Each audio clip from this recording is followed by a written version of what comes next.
What's up, guys? Welcome back to Hot Rod Garage. Time to move forward on the C20 some more.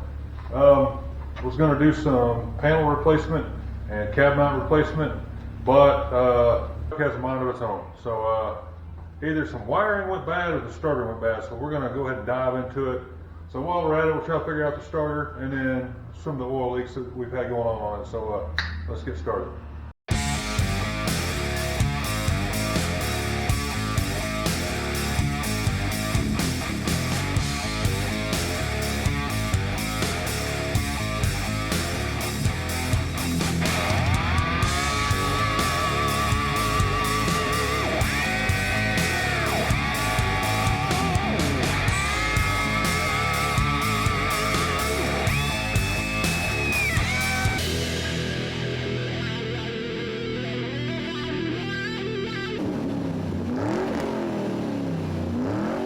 To go ahead and pull the hood on it because I'm going to be doing some valve cover gaskets, and I believe I may go ahead and put a different intake and carb on it. So I'm going to go ahead and just pull the hood off, and then we're going to raise it up so I can get my big stuff underneath it, and put in some jack stands, and then go from there. Yep. Sit. Stop it.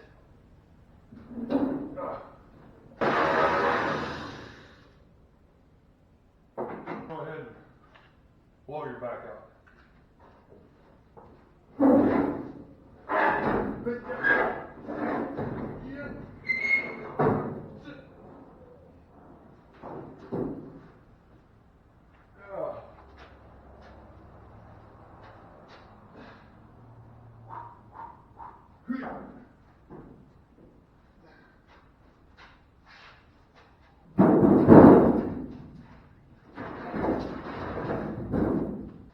That's out of the way. I don't recommend doing it that way, by the way. You might want to grab a friend or five and have them get on the other end of it or something. No wonder I got back problems.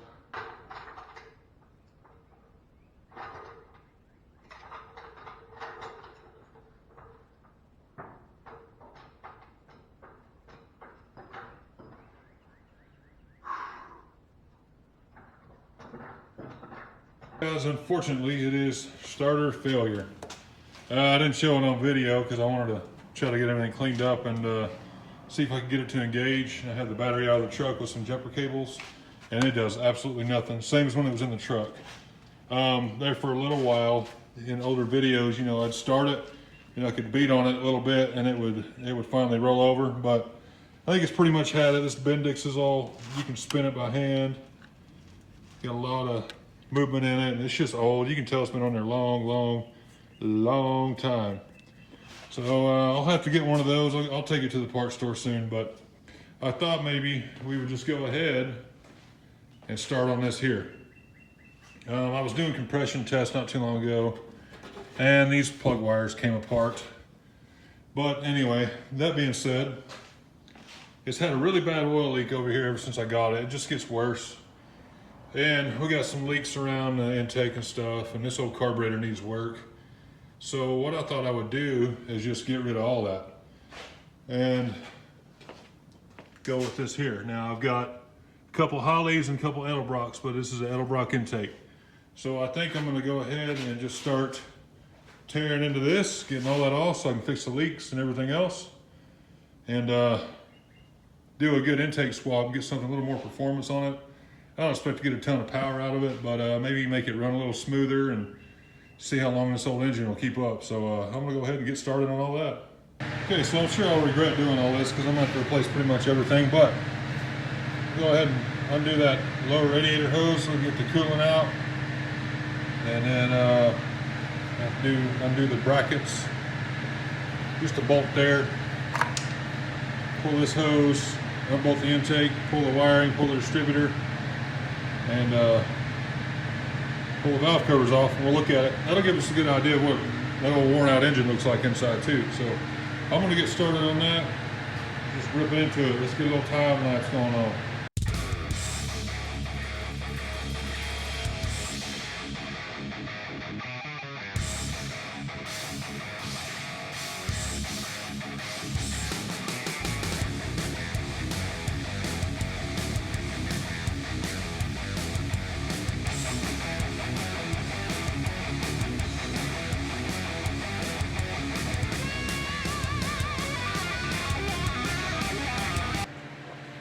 Well, much to my surprise, I got the intake off, and I'm expecting like a horrible looking engine. You know, it ran 30 years.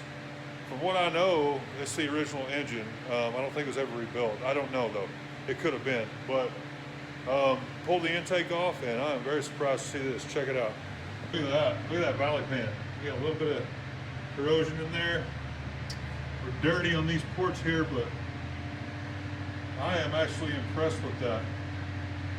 So what I'm going to do is go ahead and shop back all these edges here, and then pull the valve covers off too, because we got to replace the leaks on that. And then we'll throw that stuff off in the corner and go after that bad boy.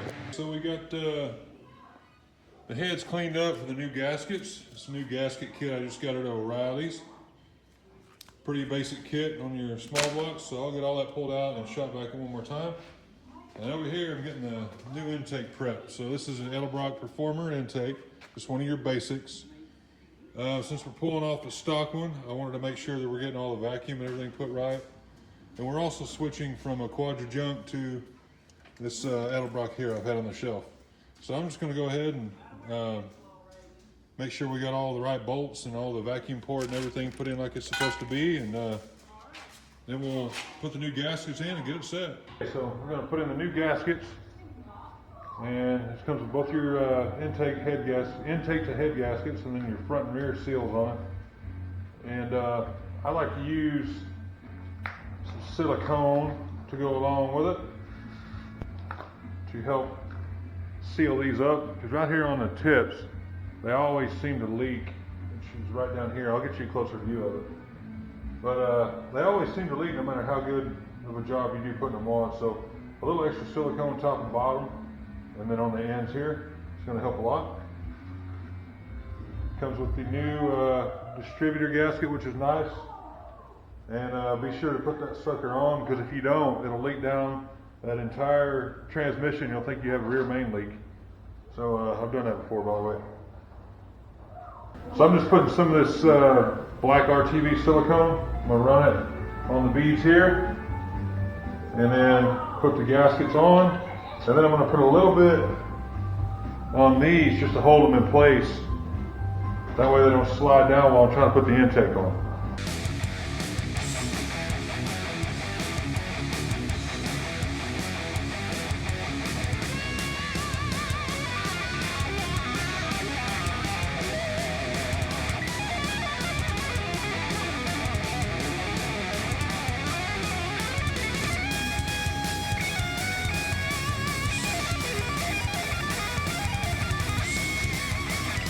The new intake gaskets in. We've got it all bolted down.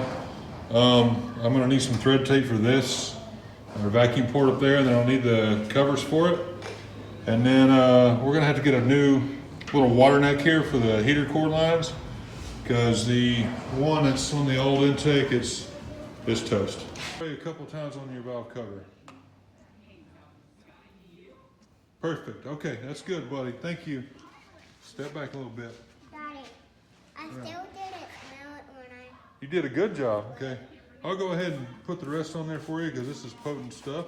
Go ahead, spray the one we haven't sprayed yet, and then we'll let it soak on both of them, including the one that we already cleaned. So we'll get back with you in a little bit. Okay, so we're cleaning these valve covers. I wanted to try some of our super clean here. And this one here, one pass, I sprayed it, scrubbed it with that wire brush, and wiped it. Now that I've wiped a bunch of that off with a rag, you can see some areas I need to get, but that's how well it cleaned it up. We scraped all this crap off of those, all this you see on the floor, a ton of it, and then put super clean on it, just took it right off, including some of the paint, which needed to come off anyway. So highly recommend this stuff, guys. Check them out, superclean.com. Okay, so we got our valve covers on. We're going to go ahead and just drop the distributor down there now. So always make sure you get this gasket on. I said it earlier, but I put these in without that, or it's been broken. And you get everything running, you're driving, and then you notice there's oil underneath, and it looks like a rear main from there, and it was this. So be sure you get that sucker in there. And Let's see, vacuum advance goes on passenger side. Let's see if we can drop her in there, bud. What do you think? Yeah. You gotta get this distributor down in there. Oh, there's part of the way it went.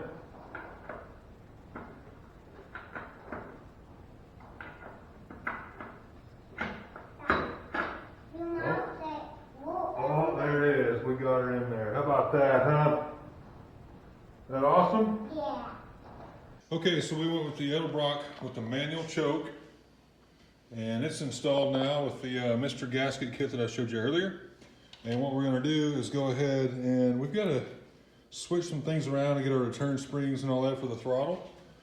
And we've gotta put that stuff from the Quadra junk over here onto the Edelbrock. So our kick down cable and our throttle cable fit it. So we'll get all that done and then go ahead and run all the plug wires back where they go, hook up our radiator hoses, and then we'll have to get underneath it, hook up a new starter, and then hopefully that'll work. Okay guys, well we got the new carb on, new intake, got all the plug wires back on. I need to go ahead and get this neck here because the one on the old intake is no good. And then I've got to work on this throttle linkage stuff. I forgot when you go quadrajet and switch over, there's linkages you got to fix up. I'll have to rig something up on that. And the starter, I got it put in, but I know the old one was bad. I tested it, but also the wiring going to it was crap. That's why ever so often it would just not want to roll. But when it rolled, it was weak and it finally quit. So I'm going to redo the wiring on it and all that. But anyway, just want to show you guys the install. On the next video, we'll go ahead and get it running and see how it runs and drives. So appreciate you guys tuning in again. Like, share, subscribe if you would please. Appreciate it a bunch, and we'll see you next time.